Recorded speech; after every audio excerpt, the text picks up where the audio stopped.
नमस्कार आप सभी को। सभी उपस्थित हो जाएं और करंट अफेयर्स के इस सेशन को हम प्रारंभ करते हैं। आज भी पूर्व की भांति प्रश्नों की संख्या 10 ही है, लेकिन जैसे मैंने आपसे वादा किया था कि प्रत्येक दिन किसी एक प्रश्न के बारे में हम डिटेल से चर्चा करेंगे, तो इसमें भी एक प्रश्न हमने डिटेल से चर्चा के लिए रखा है और उससे जुड़ा हुआ काफ़ी कुछ आपको होमवर्क में दिया जाएगा। तो सभी उपस्थित हो जाएं और उसके बाद से इस सेशन को हम कंटिन्यू करते हैं और आज के जो भी प्रश्न हैं उनको हम देखते हैं। 1 मिनट का समय दे देता हूँ, सभी उपस्थित हो जाएं। जो लोग विलंब से आते हैं, जिनकी आदत में शुमार हो गया है विलंब से आना, तो सभी उपस्थित हो जाएं। और कैसे हैं आप सब, पिछला सेशन कैसा रहा यह भी बताइएगा।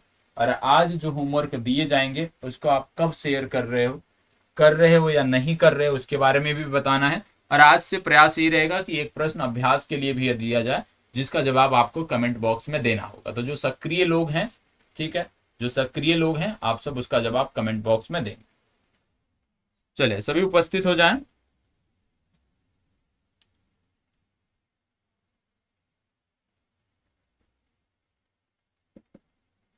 चलिए सभी जुड़ जाइए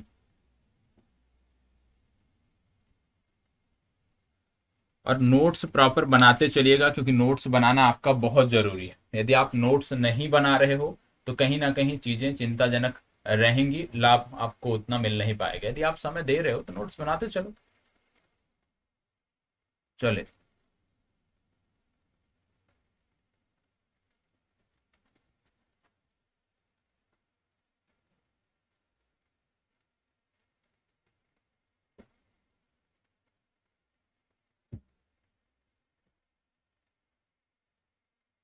चले सभी उपस्थित हो गए।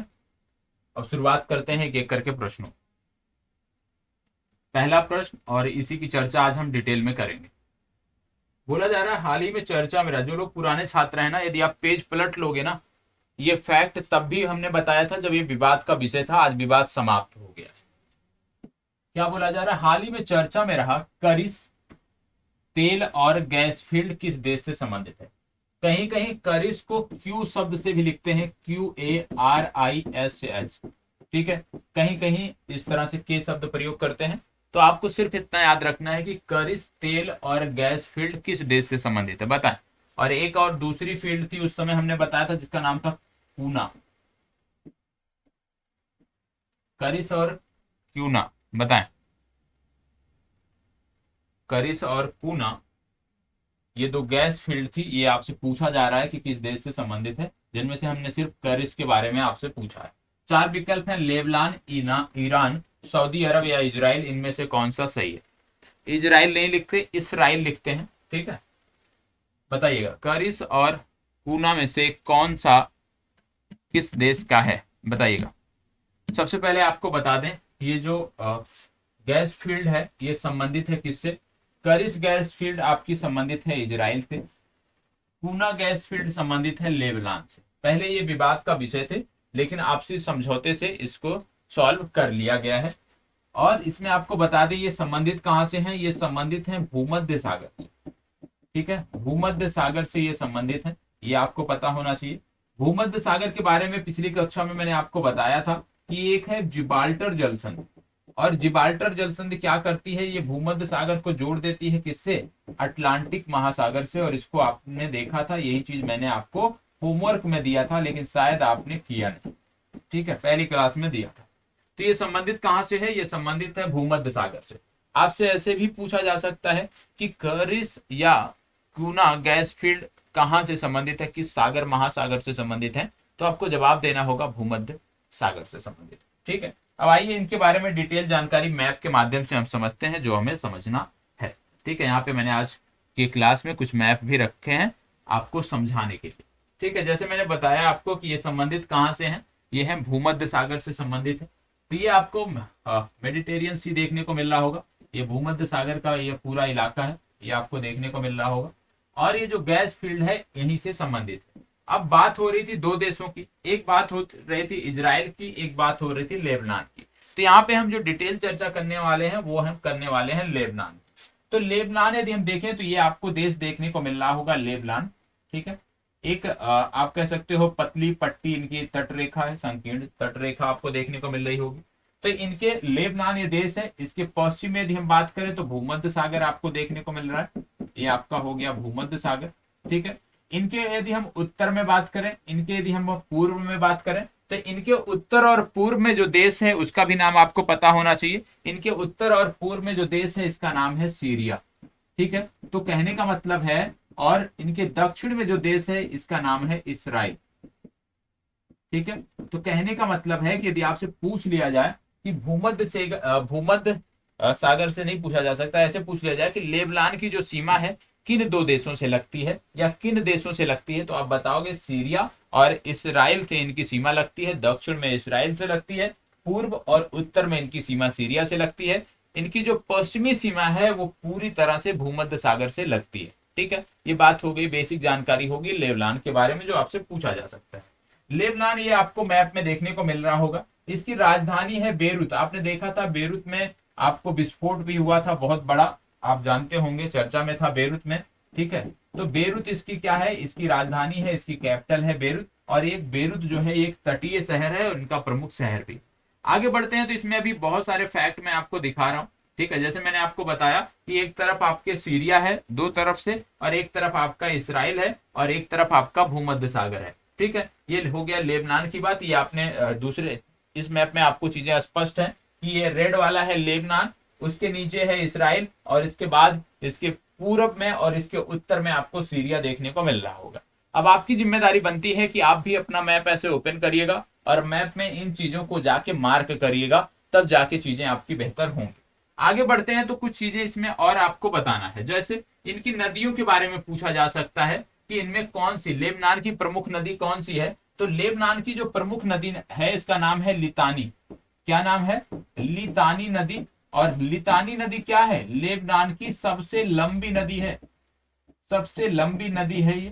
ठीक है, ये आपके एक प्रकार से आप कह सकते हो उत्तर से दक्षिण की तरफ ये आपको देखने को मिल रहा होगा। ये इनकी जो नदी है, इसी नदी की हम बात कर रहे हैं, यहां से लेकर के ये पूरा यहां तक आती है। ठीक है, और फिर जाके किससे मिल जाती है, ये जाके मिल जाती है भूमध्य सागर से। तो लितानी जो है ये इनकी सबसे बड़ी नदी है, ये आपको पता होना चाहिए। यदि आपसे कभी पूछ लिया जाए कि इसका सबसे उच्च बिंदु कौन सा है, लेबनान का सबसे उच्च बिंदु कौन सा है, तो यह भी आपको पता होना चाहिए। इसका नाम है कर्नत एज सौदा।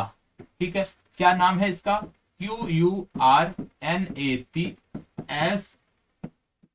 शवादा। ये इनका क्या है, ये इनका सबसे उच्च बिंदु है, ये आपको पता होना चाहिए। ठीक है, पूछा जा सकता है, कुछ भी पूछा जा सकता है, तो उसके लिए हमें तैयार रहना, नदी का नाम अवश्य याद रखना है। आगे बढ़ते हैं और जो सबसे महत्वपूर्ण फैक्ट है उसकी हम बात कर लेते हैं। आप जानते होंगे रिफ्ट वैली का नाम आपने सुना होगा। रिफ्ट वैली आपको देखने को मिलती है अफ्रीका में, भ्रंश घाटी जिसको बोलते हैं। प्रश्न भी बनता है कि इनमें से निम्नलिखित में से कौन से देश अफ्रीका के भ्रंश घाटी से संबंधित हैं, वो आपको पता। नील नदी जो आप देखते हैं ना, वो पूरी इनकी भ्रंश घाटी से होकर ही बहती है, वो आपको पता होना चाहिए।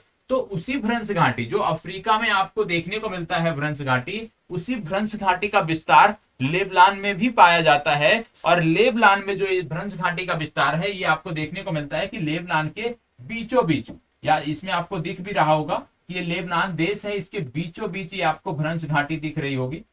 ये भ्रंश घाटी है लेबनान में। ठीक है, लेबनान के बीचों बीच।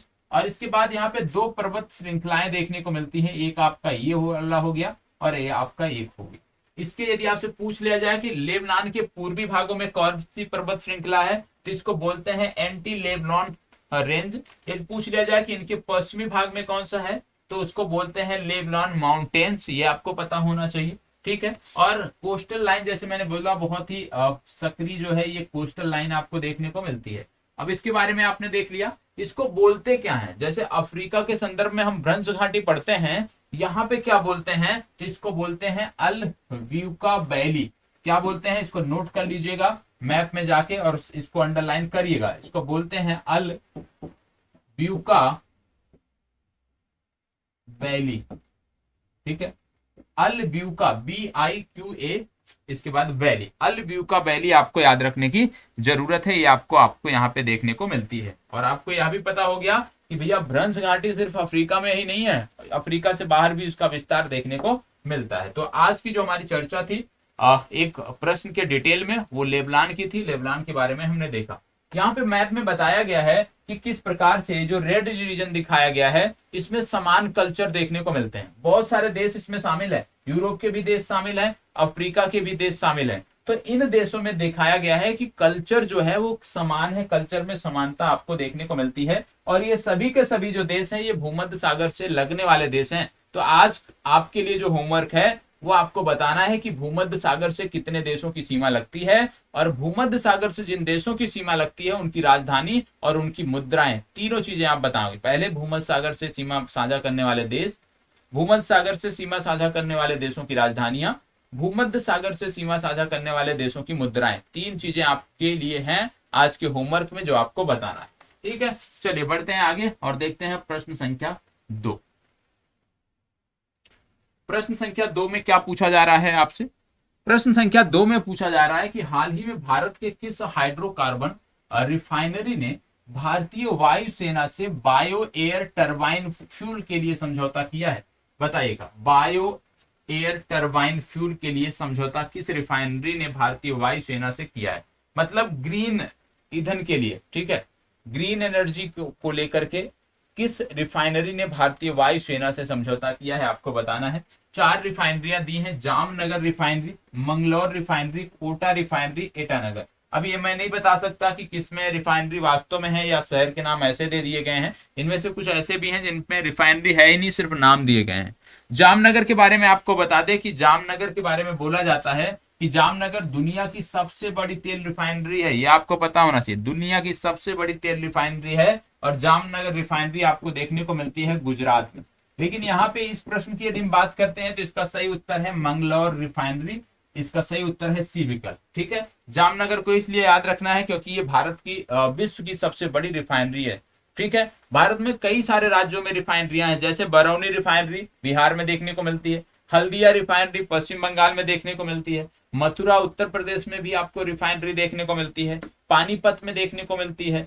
असम में बात करें तो असम में कई सारी रिफाइनरियां हैं, जैसे डिगबोई हो गया, बोंगईगांव हो गया, नुमालीगढ़ हो गया। ये तीनों की तीनों रिफाइनरी जो है ये असम में देखने को मिलती हैं। इसके बाद आपको बीना रिफाइनरी याद रखना है, बीना रिफाइनरी आपको मध्य प्रदेश में देखने को मिलती है। इसके बाद एक और है मनाली तेल रिफाइनरी, याद रखिएगा मनाली से हिमाचल प्रदेश मत पहुंच जाइएगा, गलत हो जाएगा। मनाली तेल रिफाइनरी जो है ये आपको देखने को मिलता है तमिलनाडु राज्य में। ठीक है, तो जो भारत की रिफाइनरियां हैं प्रमुख वो भी आपको याद करना है। और जैसे मैंने अभी आपको कुछ प्रमुख के बारे में बता दिया, तो जो करंट अफेयर्स का आप नोट्स बनाओगे उसमें ये चीजें मेंशन होनी चाहिए। आगे बढ़ते हैं, अगला प्रश्न देखते हैं, प्रश्न संख्या 3। प्रश्न संख्या 3 कहा जा रहा है इसमें, वैश्विक पर्यटन शिखर सम्मेलन 2023 का आयोजन कहाँ किया जाएगा? क्या बोला जा रहा है? वैश्विक पर्यटन शिखर सम्मेलन 2023 का आयोजन कहाँ किया जाएगा? बेंगलुरु, दिल्ली, लखनऊ या पुणे?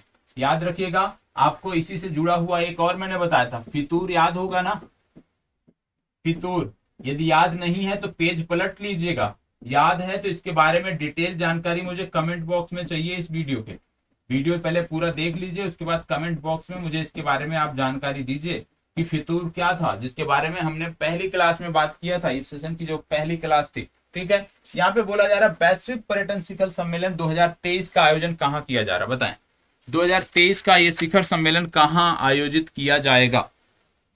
4 यहाँ पे शहर के नाम दिए हैं, दिल्ली, बेंगलुरु, पुणे या लखनऊ। तो इसका सही उत्तर है दिल्ली। इसका आयोजन कहाँ किया जाएगा? दिल्ली में इसका आयोजन किया जाएगा। दिल्ली की जब बात करते हैं तो आपको पता है दिल्ली में आपको देखने को मिलता है सुप्रीम कोर्ट, हमारा सर्वोच्च न्यायालय कहाँ बेस्ड है? दिल्ली में बेस्ड है, दिल्ली में आपको देखने को मिलता है।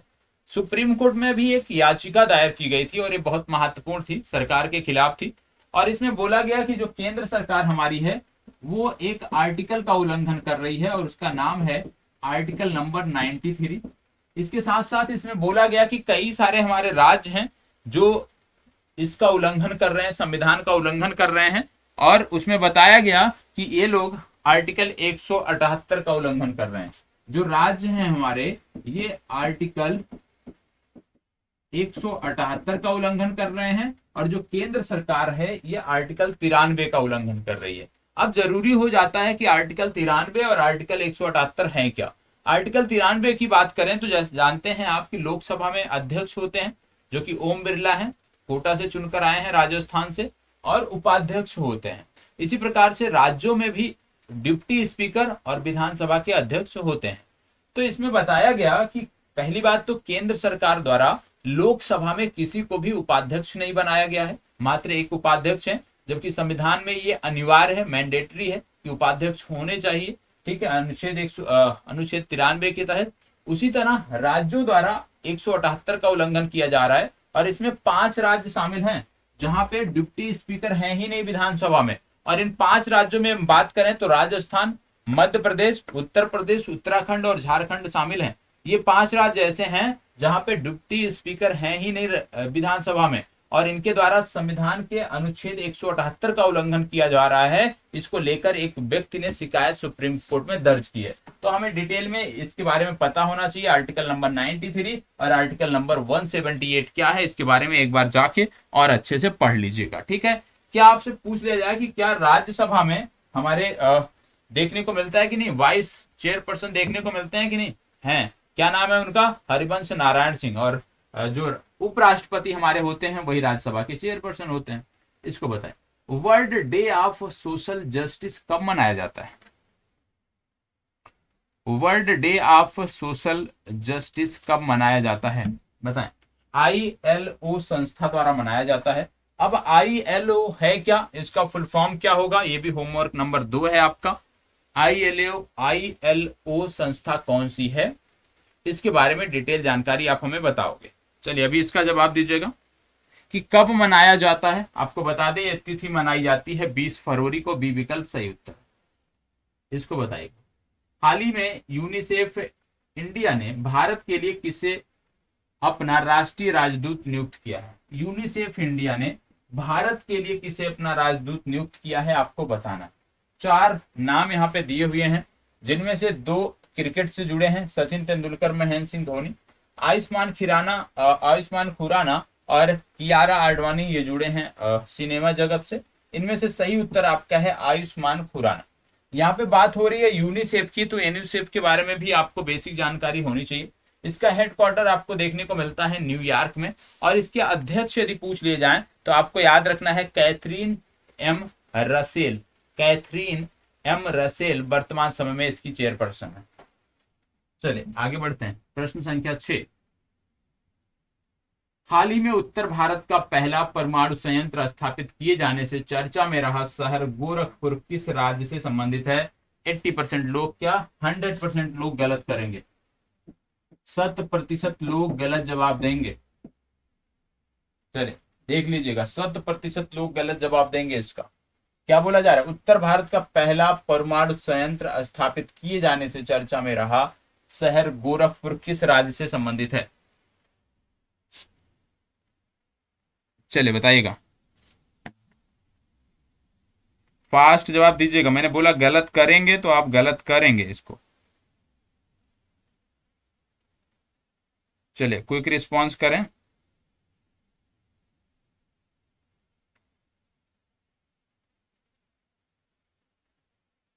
चलो बताइएगा, फास्ट जवाब दीजिएगा। देखो ये संबंधित है हरियाणा से। ठीक है, गोरखपुर एक उत्तर प्रदेश में है, जहां से योगी आदित्यनाथ जी सांसद हुआ करते थे, जो यूपी के मुख्यमंत्री हैं। वो गोरखपुर शहर आपका अलग है, ये गोरखपुर शहर है हरियाणा में, और यहाँ पे ये स्थापित किया गया है। यदि आपसे कभी पूछ लिया जाए कि भारत में परमाणु संयंत्र कहाँ कहाँ पे हैं, तो सबसे पहले राजस्थान का रावत भाटा, उत्तर प्रदेश का नरौरा, काकरापार गुजरात का, और कलपक्कम और कुंडलकुलम तमिलनाडु का, तारापुर और जैतापुर महाराष्ट्र का, और उसके बाद अब गोरखपुर का। इसको आपको याद रखना है। यहाँ पे यदि हम बात करें तो 700 मेगावाट की 2 यूनिट लगाई जा रही है। 700 मेगावाट की 2 यूनिट यहाँ पे स्थापित की जा रही है, ये आपको पता होना चाहिए। कहाँ पे है गोरखपुर? गोरखपुर फतेहाबाद जिला में है। फतेहाबाद जिला पड़ता है हरियाणा का, वहां पे आपको गोरखपुर देखने को मिलेगा, और वहीं पर यह स्थापित किया जा रहा है। गोरखपुर से अतिरिक्त यदि हम हरियाणा की बात करें अन्य कुछ तथ्यों की, चंडी मंदिर आपको पता होगा। चंडी मंदिर हमारा सैन्य स्टेशन है, जहां पे हम बहुत सारे सैन्य अभ्यास करते हैं। और अभी हाल ही में हमने भारत ने वियतनाम के साथ बिम्बेक्स नामक सैन्य अभ्यास जो है यहीं पर किया था। इसके अतिरिक्त आपको बता दें, बोइंग बोइंग कंपनी आप जानते होंगे, अंतरराष्ट्रीय विमानन निर्माता कंपनी है, और इन्होंने अपना पहला वैश्विक सपोर्ट सेंटर जो खोला है वो हरियाणा के गुरुग्राम में खोला है। याद रखिएगा, पहला वैश्विक सपोर्ट सेंटर जो है वो हरियाणा के गुरुग्राम में बोइंग ने खोला है, इसको भी आपको याद रखना है। इसके अतिरिक्त वंदे भारत ट्रेन चलती है ना हमारी, वंदे भारत ट्रेन को लेकर जो कोच बनेंगे वो सोनीपत में बनेंगे, यह भी आपको याद रखना है। ठीक, चलिए शुरुआत करते हैं एक नए प्रश्न की। हाल ही में भारत के किस राज्य केंद्र शासित प्रदेश में लिथियम की खोज की गई?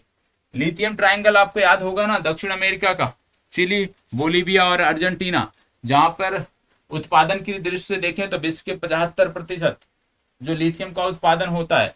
भंडार की दृष्टि से देखें तो विश्व का लगभग 54% भंडार उन्हीं 3 देशों में देखने को मिलता है। तो बात किसकी हो रही थी? दक्षिण अमेरिका की, पिछले क्लास में हुई है। यहाँ पे फिर बात हुई है लिथियम की, लेकिन भारत के संदर्भ में बात हो रही है।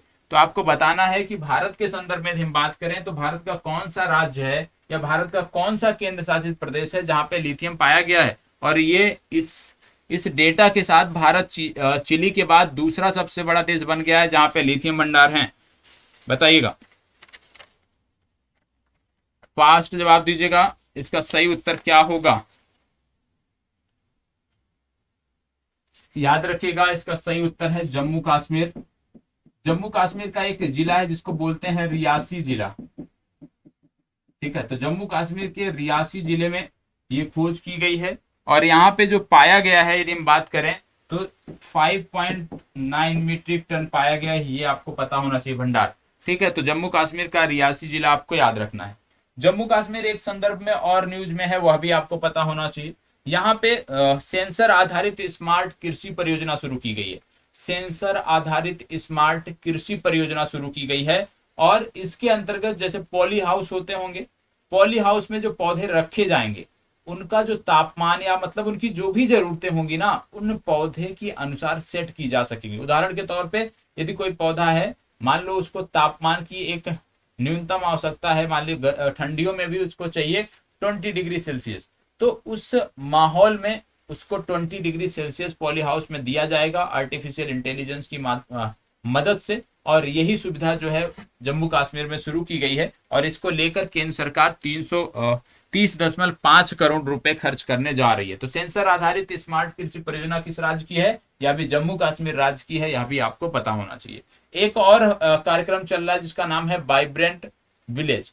वाइब्रेंट विलेज जो कार्यक्रम है, ये विशेष रूप से जो सीमावर्ती गांव हैं हमारे, उन सीमावर्ती गांवों को लेकर के ये कार्यक्रम है। इसमें लगभग बॉर्डर के 663 गांव रखे गए हैं। बॉर्डर के 663 गांवों का विकास किया जा रहा है वाइब्रेंट विलेज योजना के अंतर्गत। इसको भी आपको याद रखने की जरूरत है। और इसमें बोला गया है कि फाइनेंशियल ईयर 2023 से 26 के बीच में इसमें इन गांवों को विकसित करने के लिए, इन गांवों में मूलभूत सुविधाएं उपलब्ध कराने के लिए 4800 करोड़ रुपए खर्च किए जाएंगे। इसको बताइएगा, हाल ही में किस राज्य के फायर स्टेशन को सुभाष चंद्र बोस आपदा पुरस्कार दिया गया? क्या बोला जा रहा है? किस राज्य के फायर स्टेशन को सुभाष चंद्र बोस आपदा प्रबंधन पुरस्कार दिया गया? बताएं।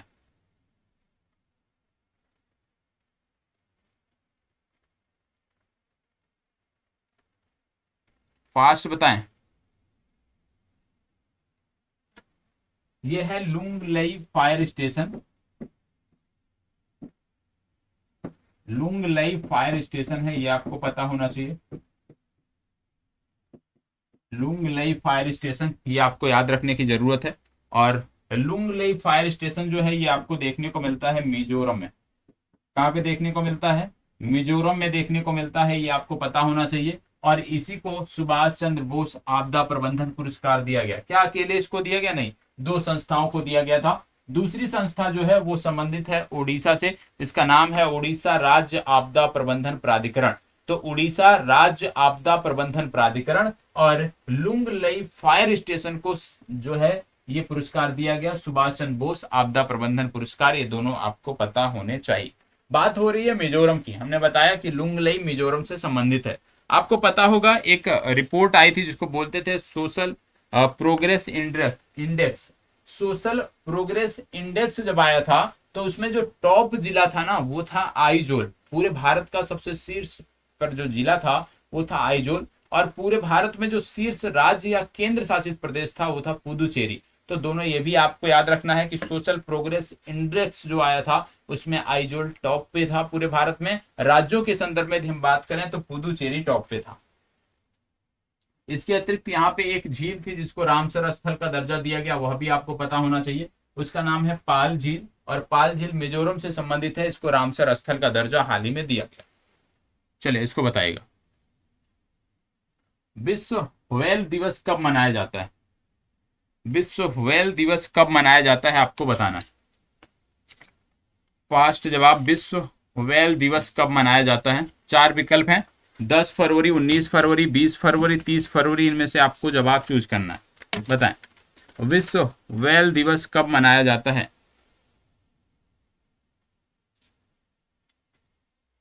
विश्व व्हेल दिवस कब मनाया जाता है? विश्व व्हेल दिवस मनाया जाता है 19 फरवरी को। ठीक है, चलिए आगे बढ़ते हैं। आज का लास्ट प्रश्न, हाल ही में किस शहर में रिंग मेट्रो कॉरिडोर की आधारशिला रखी गई है? Ring metro corridor, ring metro corridor मतलब इसमें हो गया कि वो शहर है और उस शहर के चारों ओर एक मेट्रो प्रोजेक्ट बनाया जा रहा है। मतलब वो जो मेट्रो होगा वो शहर में प्रवेश नहीं करेगा, बल्कि शहर के बाहर बाहर चारों तरफ जो स्थान है उनको कवर करेगा। और ये जो रिंग मेट्रो कॉरिडोर की आधारशिला रखी गई है, ये रखी गई है दिल्ली में। ठीक है, तो रिंग मेट्रो की आधारशिला कहाँ रखी गई है? ये दिल्ली में रखी गई है, ये आपको पता होना चाहिए। आगे बढ़ते हैं और आज का अभ्यास प्रश्न देखते हैं जिसका जवाब आप दोगे।